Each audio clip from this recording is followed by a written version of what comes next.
सरकारकै रोहबरमा भएको सम्झौता पनि उद्योगीहरूले नमानेपछि र किसानहरूलाई उखुको पैसा नदिएपछि फेरि पनि किसान काठमाडौँ आएर धरना दिन सुरु गरेका छन्। हरेक वर्ष जस्तो यो समस्या देखिएको छ।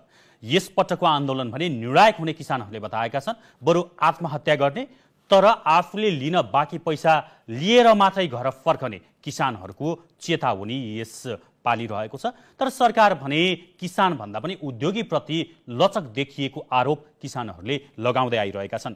एपी टक टाइमको आजको यो श्रृङ्खलामा हामी गुलियो उखुभित्रको अमिलो पीडा प्रस्तुत गर्दैछौँ र यस विषयमा कुराकानी गर्न आज हामीसँग हुनुहुन्छ उखु आन्दोलनका संरक्षक राकेश मिश्र। स्वागत छ यहाँलाई। धन्यवाद।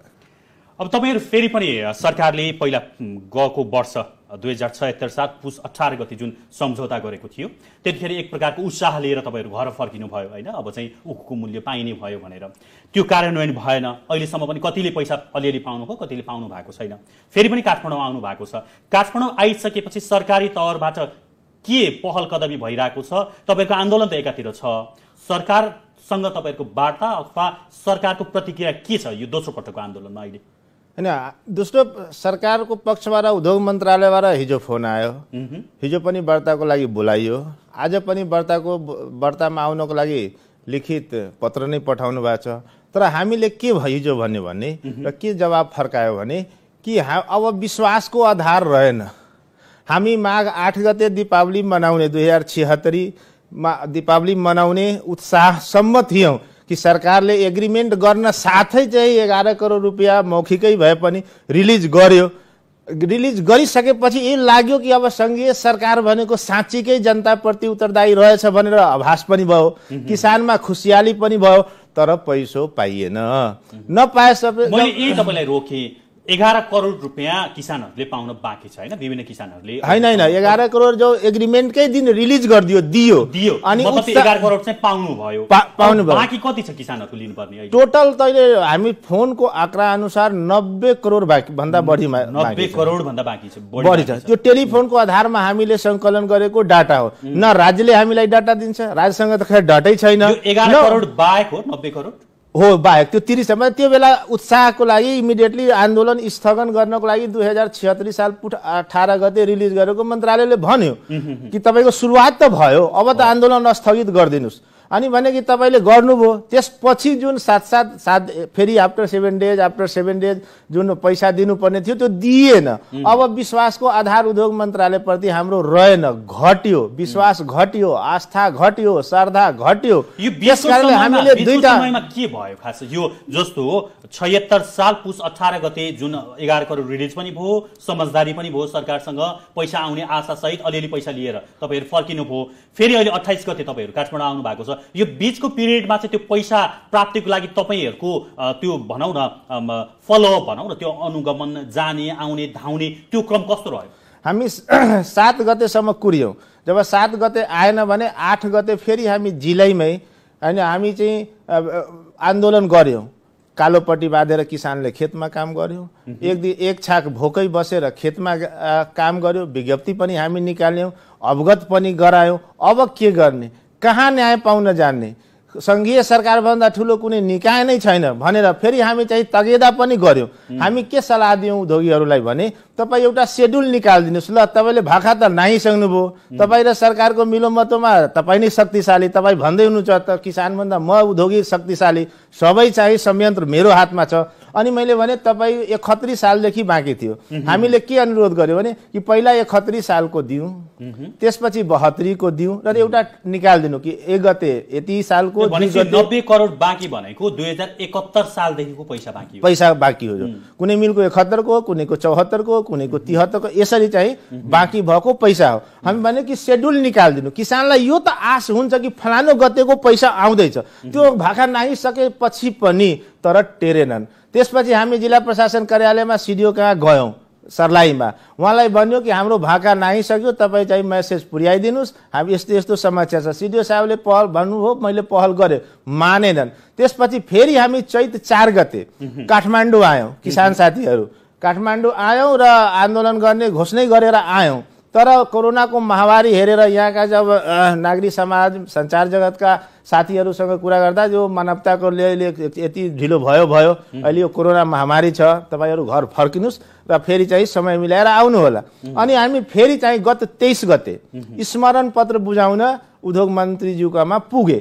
जब स्मरण पत्र बुझाउँदा सबै लिखितमै भने कि तपाईँहरूले चाहिँ धोका दिनुभयो। अब मधेसको महान पर्व भनेको छठ हो। छठ पर्वमा पूजाको लागि धेरै सामान जोहो गर्नुपर्छ, खर्च पनि धेरै लाग्छ, मान्छे ऋण गरेर भए पनि पूजा गर्छ।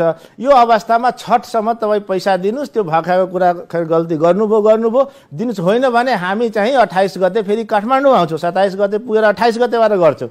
छठ पनि बित्यो, पैसो पाएन। थप 15 दिन पनि कुडियो। जब धैर्यताको बाँध फुटिसके, निराशाको अन्तिम चरणमा जब हामी आइपुगे अनि फेरि हामी बाध्य भएर यो चिसो मौसममा हामी काठमाडौँमा आयौँ। अब यो चिसो मौसममा तपाईँहरू काठमाडौँको यो कठ्याङ विरुद्ध काठमाडौँको तापक्रम पनि घटिरहेको छ, चिसो बढिरहेको छ, तपाईँहरू ऋण धन गरेर काठमाडौँमा आन्दोलनको लागि आउनु भएको छ होइन, पैसा पाइन्छ कि भन्ने आशले। अब यो सबै हुँदाखेरि 76 सालमा सम्झौता भएर जाँदाखेरिको उमङ्ग त अब त्यो सबै तुषारपात भइहाल्यो होइन। खास यो गुलियो उखुभित्रको अमिलो कुरा चाहिँ के हो? पैसा उद्योगीले किन दिँदैनन्? तपाईँहरूले उत्पादन गरेको उखुबाट चिनी बनाएर अब अहिले यो प्रकारको व्याख्या पनि हुन्छ, राष्ट्रपति कार्यालय प्रधानमन्त्रीले त्यही चिनी खानुहुन्छ होइन, सर्वसाधारणले त्यही चिनी खाएर गुलियो मुख गरेर हिँडिरहेको छन्। तपाईँहरू चाहिँ सधैँ अमिलो मुख लिएर हिँड्नु परेको छ। खास व्यवसायले तपाईँहरूको पैसा नदिएको ठोस कारण चाहिँ के हो जस्तो लाग्छ तपाईँलाई? व्यवसायीले के गर्छन् कि मिलको क्रसिङ सुरु भएको आफ्टर 7 डेज पछि, अनि 8औं दिनमा मार्केटबाट उसले 7 डेजमा पैसा जान्छ, 8औं दिनदेखि पैसा आउन सुरु हुन्छ उद्योगीहरूको। उद्योगीले त्यो पैसा अन्त व्यापारमा लगानी गर्छ, त्यसको नाफाबाट यहाँ सिस्टमलाई म्यानेज गर्छ। किसानलाई असङ्गठित सम्झन्छन्, किसानलाई तुच्छ सम्झन्छन्, ताकतहीन सम्झन्छन्। किसानको दिनचर्या के हो कि बिहान चाहिँ खेतमा जाने, फेरि खाना खान घरमा आउने, फेरि खेतमा जाने। त उसले त अब आन्दोलन वा यस प्रकारको गतिविधि गर्नको लागि स्वयं खर्च गरेर बाहिर जाने वा काठमाडौँ आउने अवस्था नै रहँदैन। त्यसको नजायज फाइदा सरकारको मिलोमतोमा उठाउँछौँ, त्यो पैसा अन्त लगाउँछ। मतलब सरकार र व्यवसायी बीच तालमेल मिलोमतो छ, त्यसकारणले किसानहरूलाई पैसा नदिएको हो भन्ने नै तपाईँको निष्कर्ष? एकदम त्यो 100% निष्कर्ष। अब ठिकै छ, अब हामी समय पनि धेरै छैन होइन, हाम्रो कार्यक्रम पनि ढिला सुरु भयो। यस पटक चाहिँ निर्णायक वार्ता हुने भन्ने कुरा छ। निर्णायक एउटा कुरा नभइकन नजानी भन्नुभएको छ तपाईँहरूले। अब हिजो उद्योग मन्त्रालयले वार्ताको लागि बोलाउँदा तपाईँहरू किन नजानु भएको? वार्तै नगरिकन त समस्या कसरी समाधान होइन? हामीले के भन्यो भने कि वार्ता गरेर सहमति भइसकेको हो, तपाईँमाथि विश्वासको आधार कम भयो, तपाईँ एउटा समय सीमा तोक्नुहोस् आफै होमवर्क गरेर। 5 गते, 7 गते, 8 गते, जति गते तपाईँले समय सीमा दिनुहुन्छ कि त्यो भित्र चाहिँ किसानको भुक्तानी भइसक्छन्। हामी रोडमै शान्तिपूर्ण तरिकाले बसिरहन्छौँ, उता किसानको भुक्तानी हुन्छ, यता हामी रोडबाट घर फर्किन्छौँ। एउटा अप्सन दिएको छ। वार्ता तपाईँहरू गर्दै गर्नुहुन्न? होइन, वार्ता गर्ने, तर वार्ता गर्नको बाद हामी दुईटा प्रस्तावबाट एउटा प्रस्ताव मन्त्रालयले मान्य भएर आउनु पर्यो। एउटा अप्सन अहिले भनेको मैले भने डेट अवधि निर्धारण गर्नु, त्यो भरि हामी आन्दोलनमै रहन्छौँ। आन्दोलन स्थगित गरेर वार्ता गर्छौँ। एउटा सरकारले आफै समय दिएर यति गते पैसा दिन्छु भन्नु पर्यो। दोस्रो नम्बर, दोस्रो हामीले के भनेको प्रधानमन्त्री राहत कोष वा अन्य कुनै कोष छ भने त्यो कोषबाट चाहिँ किसानहरूलाई भुक्तानी गरिदिनुहोस् र त्यो पैसा उद्योगीलाई ऋण सरह भयो र उद्योगीबाट तपाईँले ब्याज सहित असुल उपर गर्नुहोस्। तपाईँ ताकतवर हो, तपाईँ सक्षम हो, तपाईँबाट डराउँछ पनि र तपाईँको जे छ तपाईँ त्योबाट असुल उपर गर्नुहोस् र यता दिनुहोस् र त्यो राहत कोषबाट सरकारलाई पनि जय हुन्छ र एउटा सरकारप्रति विश्वास पनि जाग्छ, भनेको गर्छ भनेर यो दुईटा अप्सनमा चाहिँ भन्नुहोस्। त्यसपछि उहाँले गरेपछि हामी जान तयार छौँ। उद्योग मन्त्रालयबाट यो दुईटा अथवा एउटा पहिलो नम्बरको बुदाको कुरा नआएसम्म तपाईँहरू औपचारिक वार्तामा बस्नुहुन्छ? दुईटा मध्ये जुन आए पनि हामी औपचारिक वार्तामा जानु वार्ता गरेर के गर्ने? तपाईँहरूको माग भनेको पुस 18 लाई कार्यान्वयन मात्रै हो, कार्यान्वयन गर्नु पर्यो। अब यो त ठिक छ होइन, यो पटक अलिकति भावनात्मक कुरा पनि तपाईँका आन्दोलनकारीहरूले भनिरहनु भएको छ, किसानहरूले भनौँ होइन। अब त्यो एउटा भावना पनि आउँछ, अब हामी बरु आत्महत्या गर्छौँ यहीँ हैन काठमाडौँमै, तर पैसा नलिए हामी फर्किँदैनौँ भन्नु भएको छ। के यो भन्नको लागि भनिएको हो कि किसानको अवस्था साँच्चै आत्महत्या गर्न पर्ने अवस्थामा पुगिसकेको छ? मलाई त्यहाँ यो त ग्राउन्डमा रिपोर्टिङ गर्न धेरै साथी अस्ति पनि जानुभयो आन्दोलनमा, त्यहाँ ऋणमा डुबिसकेको छ किन, उसँग कुनै अप्सन नै बाँकी छैन। यो पैसा के अब यो पैसाबाट लिएको थप ऋणको जो यसबाट गरिन्छ, यो उखु कस्तो मधेसको भने यो लाइफलाइन बाली हो, यो दिनचर्यासँग जुरेको छ। किराना पसलको तिरोतारण, औषधिको तिरोतारण, ट्युसन फी, बोर्डिङ स्कुलको फी सबै यो एकमुष्ट आउने यो मात्र एउटा बाली हो। त्यसकारणले यो नआइसकेपछि त्यसको पूर्तिको लागि, त्यो उधारो लिएको पूर्तिको लागि ऋण लिन्छन्, त्यो ऋणबाट त्यो तिर्छन्, यता ब्याज बढ्दै जान्छन्, यता पैसा ढिलो भएपछि त्यो सबै पैसा ऋणमै जान्छ। त्यो यसरी चाहिँ डुब्नुको साता त्यो किसानहरूसँग कुनै अप्सन छैन। त्यो किसानहरू सबै पुर्जी बोकेर आएको छ, त्यहाँ बस्नु भएको छ, सबै आफ्नै खर्चमा आएको छ। त्यसकारणले उहाँहरूको जो संवेदनशीलतालाई त्यो सरकारले नहेरिदिने, अधि सरकारले किन कपाली तमसु गर्नु भएन? एउटा उद्योगीबाट पैसा नदिलाउने सरकारले, समृद्ध नेपाल बनाउने कुरा गर्ने सरकारले पहिला सबभन्दा तलो निकाय व्यक्ति भनौँ किसान मजदुर हो, उसको समस्या समाधान नगरिकन समृद्ध नेपाल बन्छ र भन्यो भने तपाईसँग बुद्धा र क्षमता, भिजन, कार्यपद्धति, दिशा थिएन भने किन हाम्रो आन्दोलन स्थगित गराउनु भयो? किन हामीसँग सम्झौता गर्नुभयो? तपाईँले सम्झौता गराउनु भयो, जिम्मा लिनुभयो, यहाँसम्म त्यसमा लेखिया छ कि उद्योगीको जायज जथा बिक्री गरेर भए पनि माघ 2076 माघ 7 गतेसम्म पैसा दिन्छु भनेर यतिका अठोटका साथ लेखेर बुझाएर संसदमा स्वयं उद्योग मन्त्रीज्यूले अभिव्यक्ति दिएर पनि पैसा नदिने, अब ठिकै छ। अब हामी अन्त्यमा छौं हैन, अन्त्यमा छौं।